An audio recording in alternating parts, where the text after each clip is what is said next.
নমস্কার, শুরু করছি হুগলি আজকের বিশেষ খবর। চিকিৎসার গাফিলতির অভিযোগ, হসপিটাল ভাঙচুর।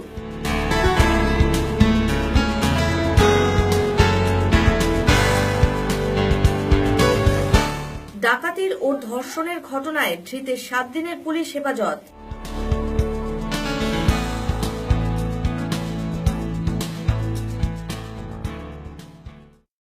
এখন আসছি বিস্তারিত খবরে। আবার চিকিৎসার গাফিলতির কারণে মৃত্যু হলো এক যুবকের। চুঁচুড়া সদর হাসপাতালের এই মৃত্যুকে কেন্দ্র করে হাসপাতাল ভাঙচুর চালালো ক্ষুব্ধ জনতা। রোগী মৃত্যুর ঘটনায় চিকিৎসায় গাফিলতির অভিযোগ তুলে হাসপাতালে ভাঙচুর চালালো রোগীর আত্মীয়রা। রবিবার রাতে ঘটনাটি ঘটেছে চুঁচুড়া সদর হাসপাতালে। ভাঙচুর ও তাণ্ডবের জেরে হাসপাতালে চিকিৎসারত রোগীরা আতঙ্কিত হয়ে পড়েন। হাসপাতালের ভিতরে মৃত রোগীর আত্মীয়দের গন্ডগোল সামাল দিতে চুঁচুড়া ডিএসপি ডিএনটি উৎপল সাহার নেতৃত্বে বিশাল পুলিশ বাহিনী ও পরে র্যাব গিয়ে পরিস্থিতি সামাল দেয়। ভাঙচুর করা হয় হাসপাতালের দরজা, আসবাবপত্র। হাসপাতাল সূত্রে খবর, রবিবার সকালে চুঁচুড়া রবীন্দ্রনগরের বাসিন্দা বছর 37-এর বিপ্লব বিশ্বাস পেশায় রং মিস্ত্রি জ্বর সর্দি কাশি নিয়ে চুঁচুড়া ইমামবাড়া সদর হাসপাতালে যান। সে সময় তাকে হাসপাতালের আউটডোরে চিকিৎসা করেই বাড়ি পাঠিয়ে দেন চিকিৎসকেরা। কিন্তু বিকেলের দিকে ফের বিপ্লবের জ্বর বাড়তে থাকে। রাতের দিকে শরীরের অবস্থা বেগতিক দেখে বিপ্লবের আত্মীয়রা তাকে ফের হাসপাতালে নিয়ে যান। রোগীর আত্মীয়দের অভিযোগ, হাসপাতালে নিয়ে যাওয়ার পরেও প্রায় ঘণ্টাখানেক বিপ্লবের কোনো চিকিৎসা হয়নি। নার্স ও হাসপাতালের চিকিৎসকেরা তাদের কেবল ধৈর্য ধরতে বলেন। ঘণ্টাখানেক পরে যখন মেল ওয়ার্ডে বিপ্লবকে নিয়ে যাওয়া হয়, তার কিছুক্ষণের মধ্যেই বিপ্লবের মৃত্যু হয়। সে সময় কর্তব্যরত চিকিৎসক মৃতের আত্মীয়দের বলেন, আপনারা যদি এই রোগীকে আরো আধ ঘন্টা আগে আনতেন তাহলে আমি চেষ্টা করে দেখতাম।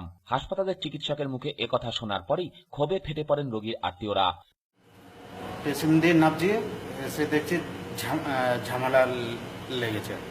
তারপরে আর একটা পেশেন্ট নিয়ে উপরে উঠেছি, দেখছি পেশেন্টটা মারা গেছে। আর শুনেছি খারাপ ছিল। ভাঙচুরটা কারা করবে?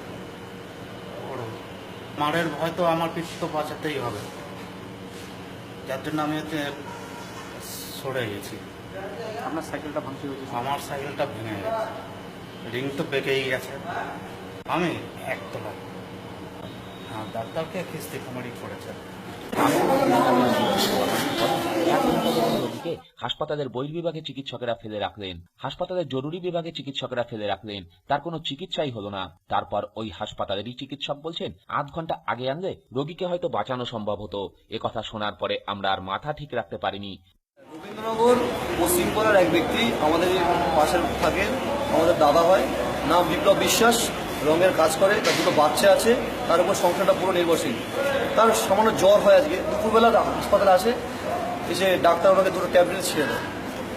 বিকেলবেলা আবার সেই ঘটনাটাই ঘটে। উনি হাসপাতালে তারপর একটু রাতের দিকে লোকজন নিয়ে ওনাকে আসা হয়, মানে গা ছটফট করছিল, এসে ইমার্জেন্সিতে আসা হয়, এবারে টিকিট দেরি করে দেওয়া হয়। ম্যাডাম নিয়ে স্বীকার হয়েছে, নতুন আমি কী করবো বুঝতে পারছি না। ইমার্জেন্সিতে 1 ঘন্টা সময় নষ্ট করা হয়। তারপরে যখন দেখছি রোগী ছটফট করছে, ডাক্তার হট করে মানে দেখে বলছে একে উপরে নিয়ে যাও। প্রথম লিফটটা বন্ধ, এখানে লোকজন প্রচণ্ড ভিড় ছিল, নিয়ে যাওয়া যাচ্ছে না, এত লোক ঘুমিয়ে থাকে, সেটাও কিছু কম হাসপাতালের প্রবলেম। সেকেন্ড লিফটে নিয়ে যাওয়া হয়েছে উপরে, ততক্ষণ 1.5 ঘন্টা টাইম নষ্ট হয়েছে। সেকেন্ড লিফট উপরে নিয়ে যাওয়ার পর ডাক্তার হাতে পড়েছে। ডাক্তার তখন যথাসাধ্য চেষ্টা করেছে, কিন্তু ডাক্তার বাঁচাতে পারেনি। ডাক্তার কাছে একটাই কথা বলেছে যে 1.5 ঘন্টা এতক্ষণ টাইম একটু আগিয়ে নিয়ে আসে বাঁচাতে পারতাম, মানে উনি বলেছে কথা। তার মানে বোঝা গেল হাসপাতালের সিস্টেম প্রবলেম। ওদের দাদাকে আমরা খুঁজে পাবো না পৃথিবীতে। এরকম যদি দ্বিতীয় বিপ্লব বিশ্বাস না মারা যায়, এরকম সিস্টেম যদি হাসপাতালে চেঞ্জ করে অনেক ভালো। আর যদি পার্টির তরফ থেকে পারে কোনো সহৃদয় ব্যক্তি নিয়ে দেয়, তাহলে যদি ওনার যে দুটো বাচ্চা আর বউ, তাদের যদি ভবিষ্যৎ তাহলে কিছু একটা করে দেয়, আর কিছু দরকার নেই। এটাতেই রাগের মাথায় যদি বাড়িতেও মারামারি হতো তাতে অনেক কিছু হয়ে যায়। এটা একটা জীবিত জলজন্ত ইয়াং ছেলে মারা গেছে, এখানে তার জীবনটা বড় না, একটা হাসপাতালের চেয়ার ভাঙাটা বড়। এটা বলবেন, আমি আর কিছু বলবো না। কথাটা ঠিক তো? ব্যাস, এখানে তো আমার মনে হয় না ওই হাসপাতালে একটা চেয়ারের দাম বেশি একটা মানুষের থেকে। বাড়িতে যদি স্বামী স্ত্রীর সঙ্গে ঝগড়া হয়, একটা কলসি বাটি ভাঙা যায় দাদা। এটা হচ্ছে কথা। ওই বাচ্চার ভবিষ্যৎটাই কিন্তু মেন এখন, আর কিচ্ছু না। ওনাকে আর ফিরে পাবো না, ওনার উপর নির্ভরশীল সংখ্যা। রোগীর আর এক আত্মীয় তারক সাউ বলেন, বিনা চিকিৎসায় আমার ভাই মরে গেল, ওর দুটো বাচ্চা, তার দায় কে নেবে? তিনি বলেন, সরকার হাসপাতালে রোগীর চিকিৎসার জন্য সব ধরনের ব্যবস্থা করলেও হাসপাতালের কিছু অসাধু চিকিৎসক ও কর্মীদের একাংশের ষড়যন্ত্রে সাধারণ মানুষ চিকিৎসা পরিষেবা থেকে বঞ্চিত হচ্ছেন। সকালবেলার মানে খুব শরীর খারাপ ছিল, অসুস্থ ছিল, জ্বর, মানে ব্যথা যাচ্ছিল, ঠিক আছে। তো আমরা এমার্জেন্সি, এটা কি বলে ভাই, এমার্জেন্সি নয়, আউটডোর নিয়ে এসেছিলাম। নিয়ে আসার পরে 1 ঘন্টা বসে রেখেছে। এত মানে গাফিলিতি হসপিটালে, মানে এত মানে এরা কোনো ঠিকমতো পেশেন্ট দেখছে না, মানে যা তা ব্যবহার। তারপরে আপনার দেখা 1 ঘন্টার পরে 2টো ট্যাবলেট দিল, খাওয়ার পরে বাড়িতে ছেড়ে দিল, ভর্তি নিল না, খুব সিরিয়াস ছিল। তো 8টা নাগাদ খুব খারাপ অবস্থা চলে আসে, এত মানে জ্বর, মানে থাকতে পারছে না। আমরা হসপিটালে নিয়ে আসার মধ্যে একটা ইঞ্জেকশন দিল এমার্জেন্সিতে, দেওয়ার পরে উপরে নিয়ে গেলাম, নিতে যেতে শরীরে কাঁপানি শুরু হয়ে গেল, কাঁপানিতে মুখে গেজা উঠলো। ডাক্তারবাবু উপরে নিয়ে গেলাম 3 নম্বরে, 3 তলায় নিয়ে গেলাম। নিয়ে যাওয়ার পরে বলছে আপনারা 8 ঘন্টা লেট করে ফেলেছেন। তো আমাদের কিছু করেন না। এবং এই ছেলেটা আমাদের তৃণমূল কংগ্রেসের, রবীন্দ্রনগর অঞ্চল যুব তৃণমূল কংগ্রেসের সহ সম্পাদক, অ্যাক্টিভ ছেলে, খুব ভালো ছেলে, কোনো নেশাবাম কারণে এত সুন্দর ছেলেও ছিল হয় না। কিন্তু যেটা করেছে চুচুড়া হাসপাতাল সদর, এটা আমরা একটা স্টেপ নেবো। এর প্রতিবাদ, এর দুটো বাচ্চা আছে, এর বউ আছে, এর একটা প্রতিবাদ আমরা করবোই। এর জন্য আমরা যতদূর যেটা যাবো। এটা 1.5 ঘন্টা যে এমার্জেন্সি যে ডাক্তার ছিল বিআর মান্না, বলছে আমার পেশেন্ট না, আমার দায়িত্ব নেই, অন্য ডাক্তার দায়িত্ব, এইভাবে আমাদের হেনস্থা করেছে। ব্যাপারটা হচ্ছে যারা সরকারি কর্মচারী আছে তারা অ্যাকচুয়ালি বামফ্রন্টের জমানা এরা তো চাকরি পেয়েছে, এরা সেই বামফ্রন্টের চিন্তাধারা এখন এদের মধ্যে আছে, এখনো অপদত্তই আছে, এরা ভদ্রতা এখন হতে পারেনি। যেহেতু মমতা বন্দ্যোপাধ্যায় যেভাবে চুচুড়া হাসপাতাল কি অল ওয়েস্ট বেঙ্গলের মধ্যে যেভাবে পরিচালনা চালাচ্ছে, যেভাবে এরা সেটা মেনে নিতে পারছে না, যার জন্য আজকে মানে অনেক যুবক ছেলেদের মানে অল্প বয়সে মৃত্যু হচ্ছে। এর জন্য আমাদের একটা বিশাল একটা আন্দোলন করতে হবে, যে আগামী দিন এরকম কোনো কার্যক্রম ঘটনা না। সুদীপ দাসের রিপোর্ট, হুগলি আজকে।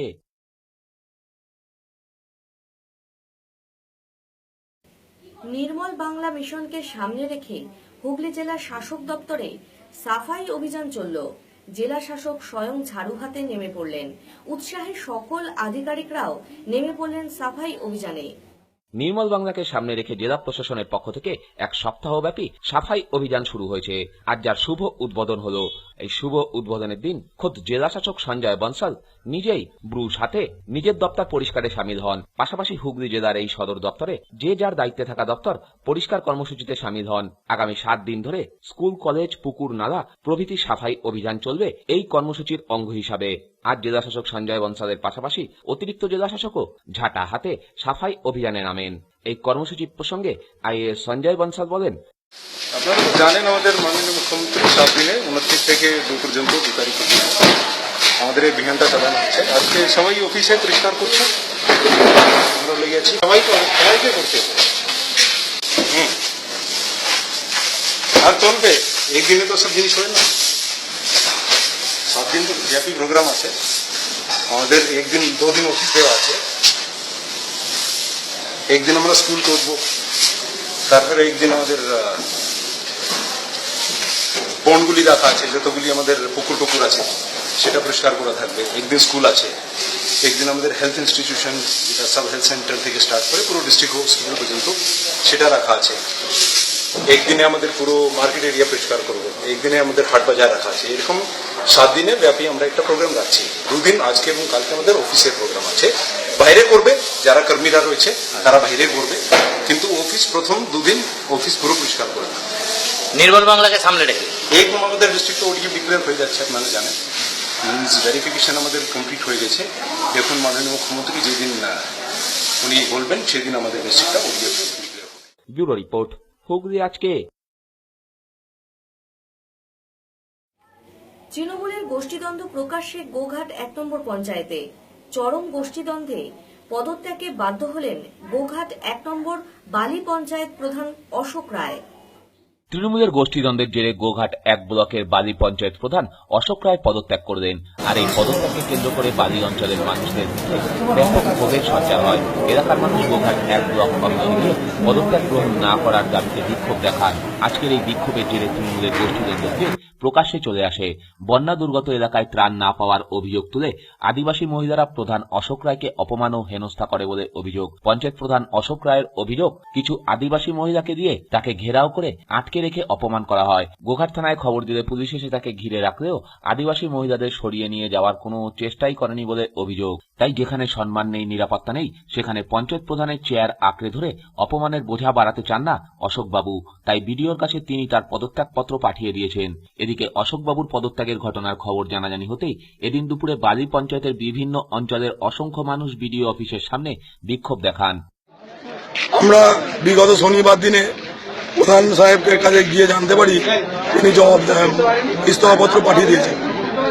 তো তার আগে আমাদের বিগত বন্যায় গত সোমবার দিন যে বন্যা হয়েছে সেই বন্যাতে প্রধান সাহেবের বিরুদ্ধে কয়েকজন লোককে কয়েকজন রাজনৈতিক নেতা খেপিয়ে দিল যে প্রধান সাহেব নাকি বলেছেন আমাদের ওখানে বন্যা হয়নি। যে ভয়াবহ বন্যা, সেই বন্যায় অন্তত কয়েক কোটি টাকা আমাদের বালি অঞ্চলে ক্ষতি হয়ে গেছে, অথচ সেটাকে নিয়ে রাজনীতি করছে রাজনৈতিক নেতারা।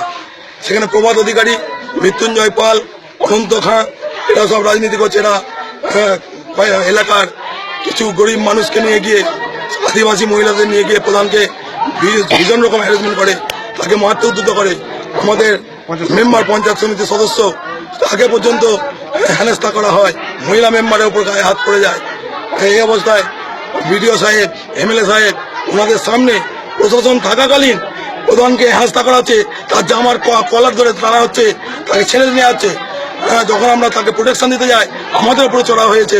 200-250 জন লোককে নিয়ে দিকে বাজারের মাঝে একজন বুথ সভাপতিকে তাকে পর্যন্ত হেনস্থা করা হয়েছে, তার দোকান থেকে বার করে নিয়ে যাওয়া হয়েছে। এত গন্ডগোলের পরেতে প্রধান সাহেব বাধ্য হয়েছেন তার পদত্যাগপত্র পাঠিয়ে দিতে। তার জীবন হানির সম্ভাবনা উঠে এসেছে। আজ এ বিষয়ে এদিন তারা জয়েন্ট বিডিও মদন মোহন ঘোষের কাছে একটু ডেপুটেশনও জমা দেন। জয়েন্ট বিডিও বিষয়টি খতিয়ে দেখার আশ্বাস দেন। বলা এসছে এই যে রিসেন্ট যে বন্যাটা যেটা হলো, তো তাতে ত্রাণ সামগ্রী নিয়ে কিছু গন্ডগোল কিছু করেছে কিছু দুষ্কৃতী। তো সেটার ব্যাপারে ওনারা ডেপুটেশন দিতে এসছেন এবং প্রধান যে রেজিগনেশন দিয়েছেন, যাতে করে রেজিগনেশন অ্যাকসেপ্ট না হয়, তো সেই সব ব্যাপারে ওনারা ডেপুটেশন দিতে এসছেন। আর একটা ওনাদের যেটা দাবি যে দীর্ঘদিন ধরে বাস ওনার্স অ্যাসোসিয়েশন থেকে ওনারা নোটিশ দিয়ে বাস বন্ধ করেছেন, তারপরে এই বন্যার পরেতে আরও রাস্তাটা আরও বেশি ড্যামেজ হয়ে গেছে। তো যাতে করে রাস্তাটা তাড়াতাড়ি সংস্কার হয় এবং বাসগুলি যাতে নিয়মিত চলতে পারে, কারণ স্কুলের ছেলেমেয়েরা তারা স্কুল কলেজ যেতে পারছে না, তো সেটার জন্য ওনারা দাবি রেখেছেন। ব্যুরো রিপোর্ট, হুগলি আজকে। ইন্দিরা বাসন সঠিকভাবে রেশন কার্ড বন্টন সহ একাধিক দাবি দেওয়া সহ আজ এক প্রতিবাদ সভা অনুষ্ঠিত হল মগরা থানার সামনে। দুটো অঙ্গনওয়াড়ি স্কুল ভেঙে পড়ে গেছে, সেটাকে পুনর্নির্মাণ আর ডেঙ্গু ইত্যাদি ইত্যাদি বিষয়বস্তু ছিল। বিডিও সাহেব আমাদেরকে আশ্বস্ত করেছে যত শীঘ্র সম্ভব বাড়ি দুটো এবং পারিপার্শ্বিক যেসব বিষয়ে আমরা আলোচনা করেছি সেগুলো সব পর্যালোচনা করে যত তাড়াতাড়ি সম্ভব ব্যবস্থা নেবেন। ধন্যবাদ। ভারতবর্ষ কৃষি প্রধান দেশ। আজ আমাদের গর্ব, হুগলি জেলার গ্রাম থেকে সবজি রপ্তানি হচ্ছে বিদেশে। আমরা আগে পুজোর সময় সংবাদ মাধ্যমে চোখ রাখতে দেখতে পেতাম আমাদের রাজ্যের দুর্গা প্রতিমা বিশেষ প্যাকিং এর মাধ্যমে বিদেশে পাড়ি দিচ্ছে, কিন্তু এবারে আমাদের জেলা থেকে সবজি বিদেশে পাড়ি দিচ্ছে। হ্যাঁ, বর্তমানে আমাদের জেলা থেকেই আরবিয়ান কান্ট্রি দুবাই ও কাতারে সবজি যাচ্ছে। ধনিয়াখালী, আরামবাগ, চণ্ডীতলা থেকে হুপা, ঝিঙে, লাউ, বরবটি ইত্যাদি সব সবজি বিশেষ প্যাকিং এর মাধ্যমে প্লেনে করে বিদেশ যাচ্ছে। গন্তব্য ওই দুই উন্নত দেশের 5 তারা হোটেল। পাশাপাশি সেই সমস্ত দেশের বাজারেও বিকোচ্ছে এই সবজি। দামও বেশ ভালোই পাওয়া যাচ্ছে। আমাদের দেশের বাজারের থেকে অনেক বেশি দামেই বিকোচ্ছে ওই সব দেশে আমাদের জেলার সবজি। বর্তমানে এই ব্যবসার সঙ্গে যুক্ত হয়েছেন কয়েকশো মানুষ। এক সবজি রপ্তানিকারক সংস্থার কর্তা অনিক সাহা জানান, বছর সাথে করছি বরবটি, হুপা, ঝিঙে, লাউ, কচু অ্যাকচুয়ালি দুবাই আর কাতার যাচ্ছে। সবই হুগলি জেলার মধ্যে, নানান রকম জায়গা আছে। অমরপুর আছে, ধনেখালি আছে, জৌগ্রাম আছে, চাপাডাঙ্গা আছে, এসব অঞ্চল থেকে সব মাল আছে। আপনারা এক কথায় বলা যায় যে হুগলি জেলার সবজি বিদেশে রপ্তানি হচ্ছে। হ্যাঁ,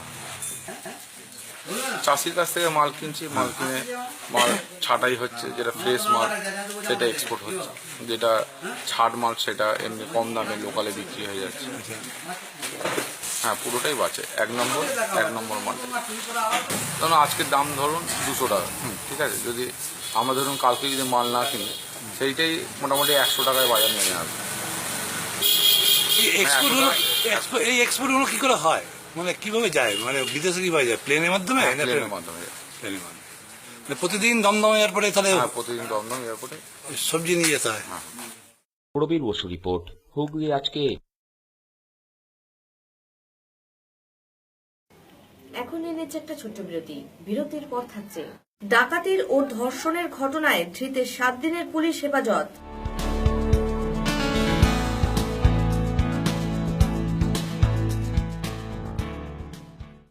বিরতির পর ফিরে আসবো আরো খবর নিয়ে। হুগলি আজকের সঙ্গে থাকুন।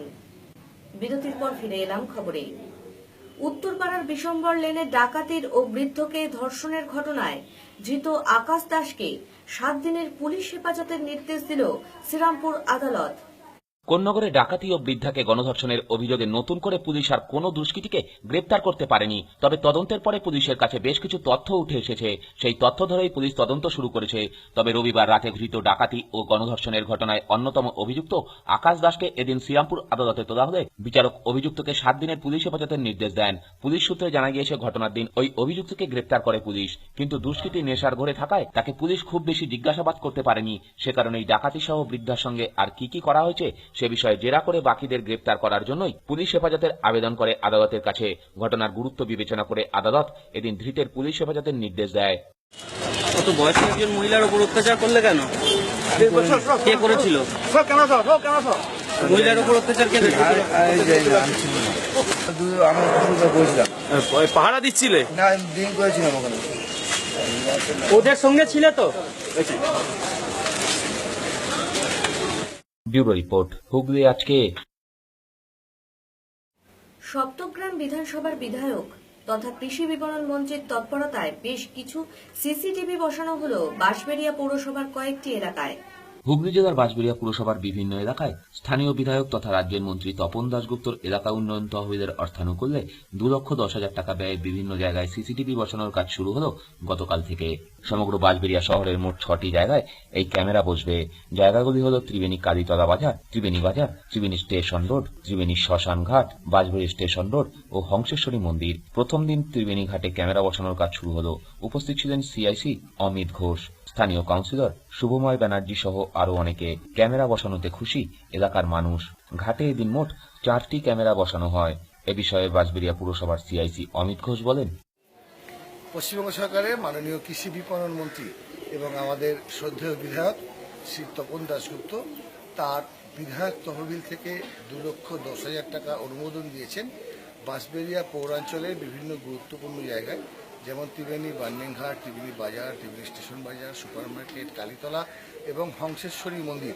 এই জায়গাগুলিতে মোট 31টা সিসিটিভি ক্যামেরা বসানো হচ্ছে এবং 4টি পয়েন্টে এই সিসিটিভি ক্যামেরা টিভি থাকছে।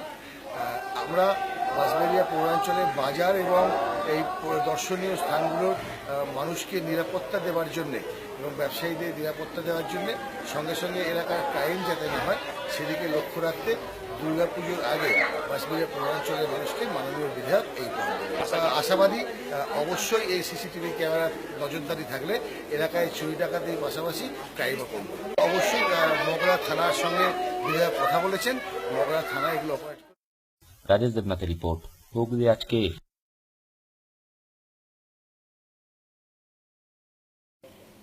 পথচারী মানুষের পিপাসা মেটাতে শীতল জলের পরিবেশনের জন্য জল ছত্রের উদ্বোধন হল হুগলি চুঁচুড়া পৌরসভার 30 নম্বর ওয়ার্ডে। হুগলি চুঁচুড়া পুরসভার 30 নম্বর ওয়ার্ডের গড়বাটি এলাকায় একটি শীতল পানীয় জলের মেশিন বসল। এই মেশিনটির আনুষ্ঠানিক উদ্বোধন করেন হুগলি চুঁচুড়া পুরসভার পুরপ্রধান গৌরীকান্ত মুখার্জি। পাশাপাশি উপস্থিত ছিলেন স্থানীয় কাউন্সিলর সৌমিত্র ঘোষ, 22 নম্বর ওয়ার্ডের কাউন্সিলর সৌমিত্র মালাকার সহ অন্যান্যরা। এলাকার বিশিষ্ট সমাজসেবী শিবশঙ্কর কুণ্ডু তার মা সৌমিত্রা কুণ্ডুর স্মৃতির উদ্দেশ্যে এই পানীয় জলের মেশিনটি দান করেন। এদিন থেকেই এলাকার পথ চলতি সাধারণ মানুষদের জন্য খুলে দেওয়া হয় এই মেশিনটিকে।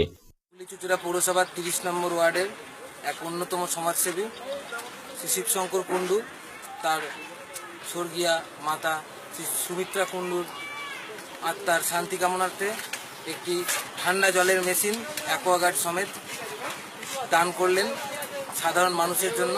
এই অনুষ্ঠানটিকে সাফল্যমণ্ডিত করতে এলাকার সমস্ত মানুষ দলে দলে যোগদান করেছে। ব্যুরো রিপোর্ট, হুগলি আজকে। এখন আসছি আবহাওয়ার খবরে। গত 24 ঘন্টায় হুগলি জেলার সর্বোচ্চ তাপমাত্রা ছিল 36 ডিগ্রি সেলসিয়াস এবং সর্বনিম্ন 24 ডিগ্রি সেলসিয়াস। বাতাসে আপেক্ষিক আর্দ্রতার পরিমাণ 80%। বৃষ্টিপাত হয়েছে বিক্ষিপ্তভাবে।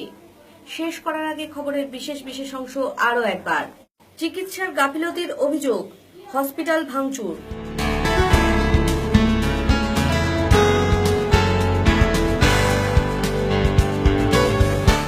ডাকাতির ও ধর্ষণের ঘটনায় ধৃতের 7 দিনের পুলিশ হেফাজত।